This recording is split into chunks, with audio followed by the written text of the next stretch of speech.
Hey guys, Jay here, and in this video today I want to share with you guys about this character. It is Cyclone CI, but this time I think I have got like a better setup for it. So, Cyclone and CI are not supposed to go together. In the previous video I was not aware that if you have any amount of ES, if you take a hit, you will always have like a flat 50% chance to avoid being stunned. So you don't want to have EF if you want to get stunned consistently for Cyclone stun.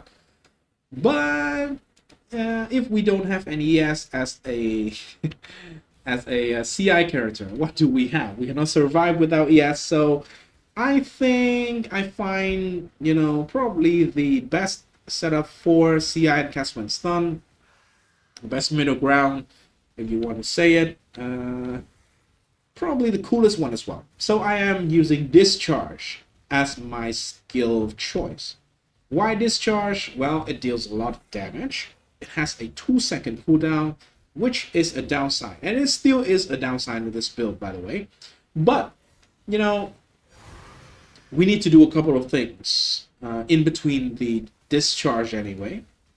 So actually it's synergy pretty well with being CI and Cyclone stun, as you do not get frequent trigger of discharge or any spells. You kind of want each spell to count when they are triggered, and discharge is the heaviest hitting spell that you can do currently right here right now. We also need a brief moment to basically generate the charges for discharge to work. So trigger every 2 seconds. It's not that bad, right? So how do I generate the charges? By the way, I'm a trickster still.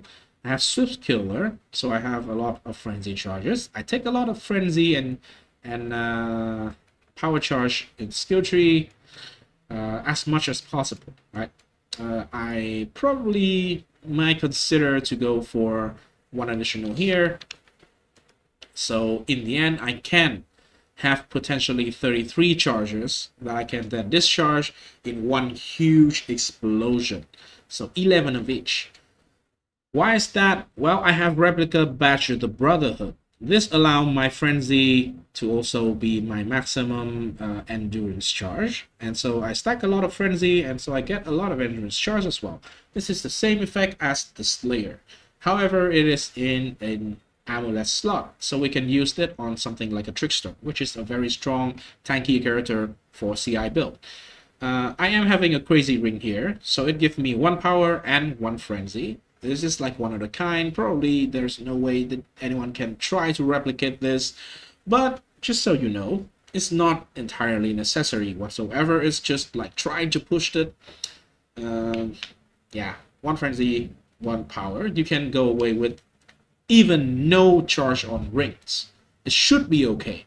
But if you would like and you would have to choose one, I would recommend frenzy charge, because frenzy plus 1 frenzy also means plus 1 endurance. So frenzy is more important in this case, right?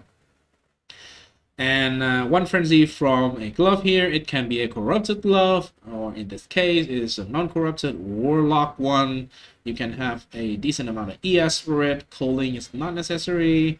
The other stat is not necessary really, just 1 plus 1 frenzy charges, and as much ES as possible. I think it's probably the highest priority. Ralakesh, so we will always benefit from all the bonuses of the charges, even when we already discharge all the charges. So that is very important. Void Battery. I'm dual wielding Void Battery for 2 maximum power. Someone may have the question that why don't I use the Malachi's Loop? Malachi's Loop is very nice. It is plus 2 charges instead of 1. However, Malachi's Loop also lose all your power charge when you reach maximum power charge, which is very bad. We need the charges to be there for discharging, because without the charges you will not have the damage, even though we always have them counted as being maximum. For discharge in particular, we need to have like the charges to physically be there.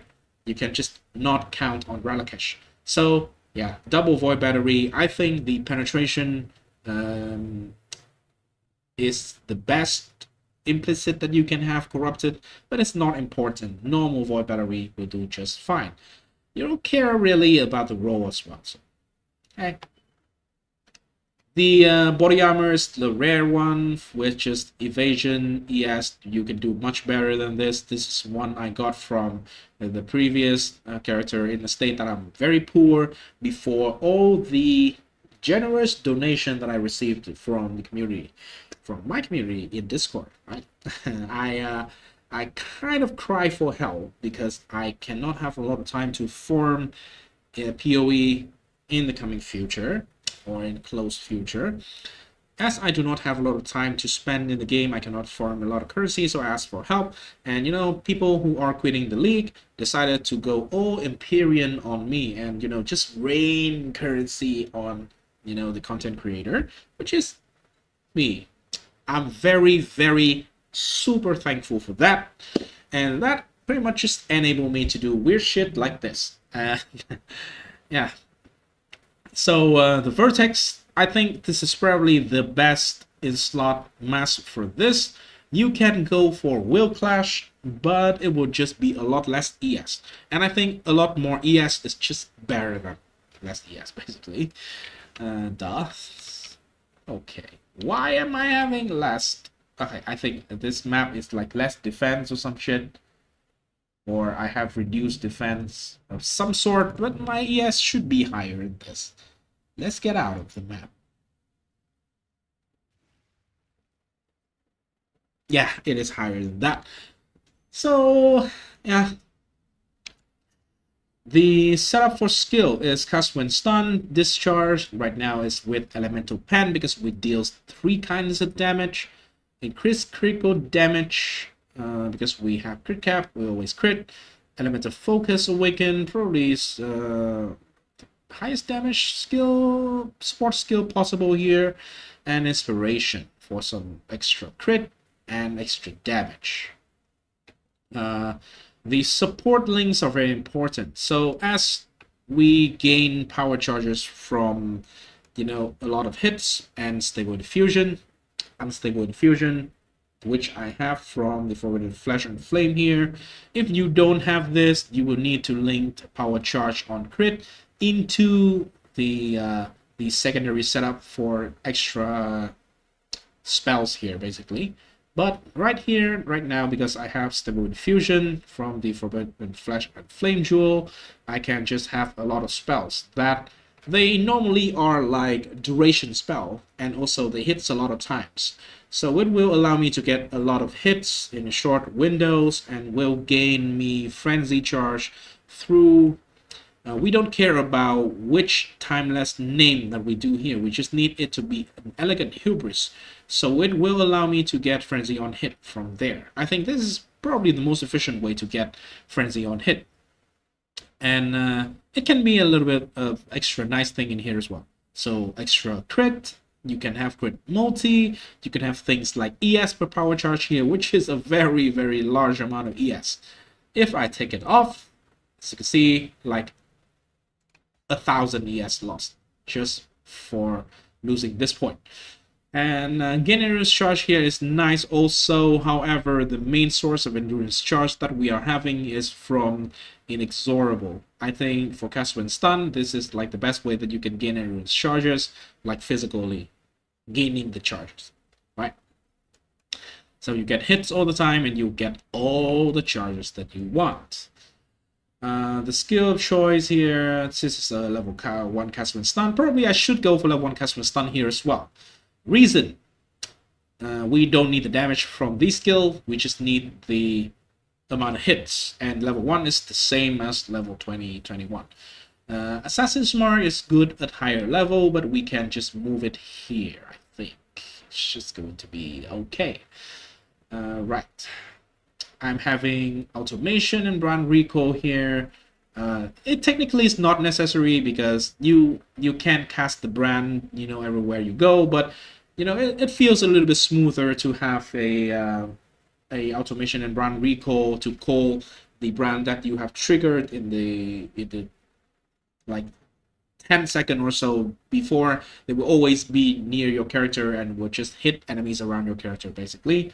And that is a nice quality of life. It's not necessary overall. You can just have a bunch of spells here for extra energy shield on hit and extra charges generation, right? Flame dash for movement. We normally just run around as the Mage Blood and Quicksilver Flask, but Flame dash is nice. Okay. Anything else? Really? So auras, clarity, grace, clarity, and discipline. Clarity, grace, and discipline. So mostly what is necessary here is the damage taken while affected by clarity recoups mana. This is our mana sustain. And we also need the 30 energy shield per enemy hit while affected by discipline. That is a lot of ES sustain, which is like essential for casting stun. As a CI character, I also still keep the Battle Rouse and Mana Mastery for an additional 10% of the damage taken recoup this mana. So total I have 40% of damage recoup this mana. This is a comfortable number for me to sustain, like triggering all the spells all the time, because we have a lot of spells that trigger and they all cost mana. We cannot go blood magic because we are CI. We cannot use 1 life to cast anything. So this is probably the best way and the least investment required way to actually, deal with the cost of a trigger build like this one, right? We are still CI. And is there anything else that I want to mention in this video? This is the classic Impossible Escape and Timeless Jewel to get a bunch of notables. This is the Light of Meaning for 3% ES. This jewel is extremely freaking expensive. I don't think it should worth that much, but this league, it is meta to use this build on Trickster, so yeah. If I remove it, it is a lot of ES. A lot of ES, right? And obviously we go Unnatural Instinct to combo with the Light of Meaning here. Right, anything else? I don't think there's anything else. I am level only 92 here. I will be much stronger. So in the last 8 levels, I either get this, but I don't think that is going to be the best thing. I probably will go 1, 2, 3, 4 points here for a lot of crit multi, and maybe get an additional 25% crit multi from here for 5 points. And then last one, 3 points, I probably even get this. It just gives me a little bit of flat ES, but energy shield recharge rate is actually very, very strong because we are playing with Wicked Word. So once energy shield is it started, it cannot be stopped by taking damage, which means it is pretty much regen at this point. Right here I am having, let's just say 3,400 here as recharge, but it pretty much acts as regen if you had Wicked Word. And normally you will not be able to trigger energy shield recharge without not taking damage, but in the case of Trickster you can. So whenever you suppress once out of 2 times, you will start to recharge your energy shield, and that will just allow you to have a lot of free regen basically. Technically it's recharge, right? So yeah, that is going to be everything I have for this video. So thanks everyone for watching. I hope you guys are all still doing very well. I am myself, and yeah, looking forward to more videos in the future. I am testing out a bunch of weird shit. Let's just go for a little bit of a sneak peek over here. So I am messing around with this thing. So I'm messing around with mana stacking again. And in this particular case, I want to test out the Source Masterwork. So the first thing we can do like Cyclone. And yeah, just Cyclone basically. I want to test out Cyclone with things like Prismatic Burst, because this spell actually it is like decent for Archmage, right? And we can combo with a bunch of things like the serves, the enchant that we can have on a weapon here. So mana leech from hits with this weapon, it's instant. It's actually very strong in mana recovery. Let me just show you basically. Let me just show you real quick. So I am using something called Mana Storm. So if you cast a spell, it will remove all your mana. And that is very bad for instead, but it will give you a lot of damage, a flat lightning damage back, right? Basically. So if you do that, that is very bad because you need your mana to defense, to cast skill, to basically do everything. And if we go ahead and do that with like Cyclone Prismatic Burst over here, right? Okay, so right here the setup is not favoring like mana leech by a lot. We don't have a lot of monsters nearby, but you will you probably can see that we are leeching like there. You see, those are mana leech. So we can have on Serv's Masterwork the instant mana leech on the weapon. We still can deal a like pretty significant amount of damage with the Cyclone, because whenever we sacrificed, yeah, 120,000 tooltip in game. Without the sacrifice, you don't deal any damage. But if you sacrifice the mana, this flat damage is also added to the Cyclone, so it just is a lot of damage. And you can have enough damage to, not really to deal damage, but to deal enough damage to leech mana back. And because of how, you know, how much damage you are dealing compared to the amount of mana that we are having, the whatever, I think I have 1% mana leech from, sorry about that, I think I have 1% mana leech from here only, and that is going to be enough to sustain me, basically. And yeah, that is the thing that I am messing around with. By the way, that is not the only thing that we are triggering. I am testing out Prismatic Burst, so we have that in the chest. We also can have Lightning Bolt. This skill, Lightning Bolt, trigger level 5 Lightning Bolt when you deal a critical strike. Well, Lightning Bolt, apparently, normally we have it on a amulet, so you cannot link it to anything. It is a 400% damage effectiveness skill, so it does work decently well with Archmage. And we link that to Archmage support, and voila, you see, it actually worked.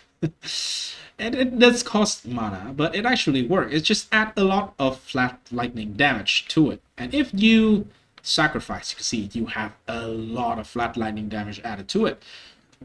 Potentially, yeah, this is just the thing that I want to do, basically. I don't know what is the last one that I can do, so I crafted the trigger so that a fire spell. So we have a Firestorm of Pelting in here. The Firestorm of Pelting is also benefiting from the Archmage and the added lightning here. So it is going to be an additional like deliverer of damage, right? So I would try to find out what is like the best setup that we can have. But here is like the idea for probably the next thing that I'm going to show everyone. I do think this can work. How well it will work, I don't know, man. I don't know really. But we can do a lot of the cool things with this, I think. So maybe we can still go Shockwave for Cyclone. Maybe we don't need Archmage, because technically Archmage gives us 20% of mana as extra damage, which is a lot, don't get me wrong. But comparatively, when we sacrifice the Mana Storm, it gives a lot more, because Mana Storm is pretty much say 50% of your mana added as lightning, while Archmage is only 20%. And Mana Storm worked for attack as well, so that might be something cool. Maybe if this is not really good enough, the spell is just not going to cut it. Maybe I will go for probably an axe. Why an axe? Well, an axe still allow me to get mana leech from hits with this weapon. It's instant. But it also allow me to use Rage Vortex of Berserking. And Rage Vortex of Berserking does, you know, allow me to not press any button, basically. So yeah, stay tuned for that. Anyway, this has been the video. It's been much longer than anticipated, as usual. So I'm not sure if it's anticipated at this moment. So yeah, thanks everyone for watching again, and see you in the next video. Peace.